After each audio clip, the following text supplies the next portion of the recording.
llamo Jerusa Ángel Maija, soy de la cultura Yuracaré, del trópico de Cochabamba. Vine aquí a estudiar la carrera de enfermería. Mi nombre es Ariel Sánchez Vega, de la cultura guaraní, de la zona Alto Isoso. Vine a estudiar lo que es la carrera de enfermería. ¿Cuáles fueron sus motivaciones para venir a estudiar a la escuela Tecoveca? A mí me motivó mi hijito para que pueda mantenerlo y que no le falte nada. Eso fue lo que me motivó a venir acá a Tecoveca.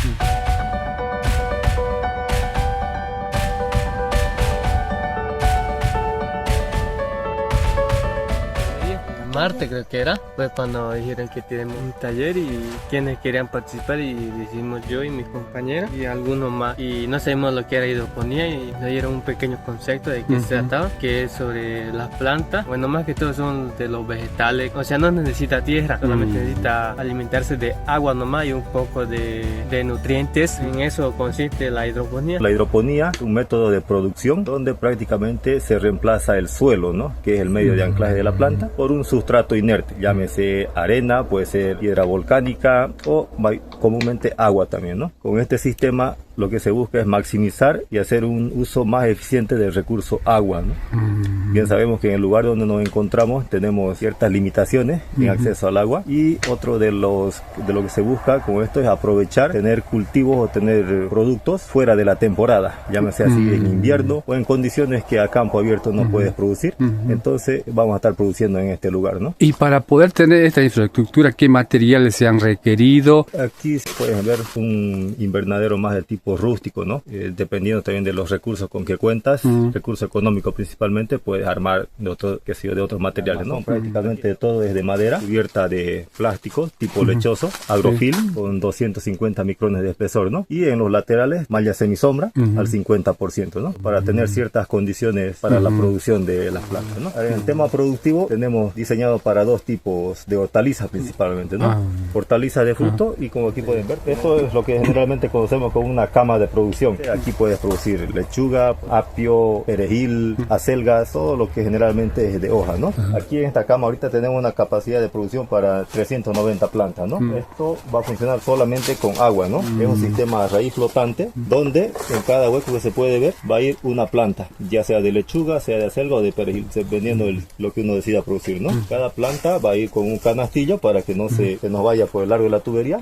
Tenemos un depósito de agua con una bomba sumergible, ¿no? Ingresa el agua por acá, recorre a lo largo de la tubería y puedes ver por el centro de una tubería de retorno, ¿no? Al final tiene un sistema de captación nuevamente, todo el excedente, lo que circula por acá no es simplemente agua, ¿no?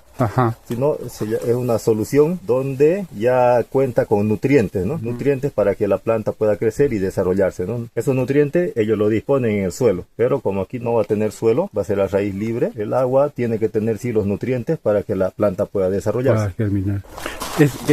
¿Qué se llamaría esto? ¿Este recipiente? ¿Qué nombre tiene? Son macetas para producción hidropónica, diseñadas para cultivos que son de fruto, ¿no? Tomate, llámese pimentón, llámese berenjenas. ¿Y esto va a llevar tierra? No, tampoco. No, todo esto va a ser en el sustrato que se utiliza es agua, va a ser el sistema de raíz flotante, se llama en este caso, ¿no? ¿En qué sentido les sirve este taller que han pasado para...? Aprendí cómo almacegar semillas. Nos sirvió mucho para que después nosotros podamos practicar eso en nuestras casas, para poder almacegar, para que tengan buenos frutos. No consume tanta agua, ahorra demasiado agua la hidroponía, y eso fue lo que más curiosidad me dio de cómo se trataba y todo eso, y por eso decidí saber un poco más de eso. Ahora ya sabe qué es hidroponía. Sí, ahora ya sé, ya solo país. ¿Qué significa para la escuela, Francesco, poder haber habilitado este sistema? De todo, siempre agradecer a Ñandero Tumpa. Ustedes conocen bien la realidad de la escuela, una escuela gratuita. Ese sistema aquí es un paso para nosotros importante para la autosostenibilidad. No es solo para la escuela. Como ya han comentado los jóvenes, quién sabe, puede ser un sistema productivo para una realidad como la que vivimos aquí en el Chaco, con poca agua, con sequía, para que la gente pueda tener producción. Yo quería agradecer de verdad, de todo corazón, a los amigos que nos han permitido comprar esa infraestructura, equiparla. El Fabrizio Fusi, que ha sido lo que ha impulsado al Centro Misionero Franciscano, el APG, la Capitanía, Consejo de Capitanes de Santa Cruz, Padre Tarcisio, que es lo que ha hecho todo, permitir ese camino de tantos amigos que han venido aquí para ayudarnos a compartir ese sueño grande de una salud para todos.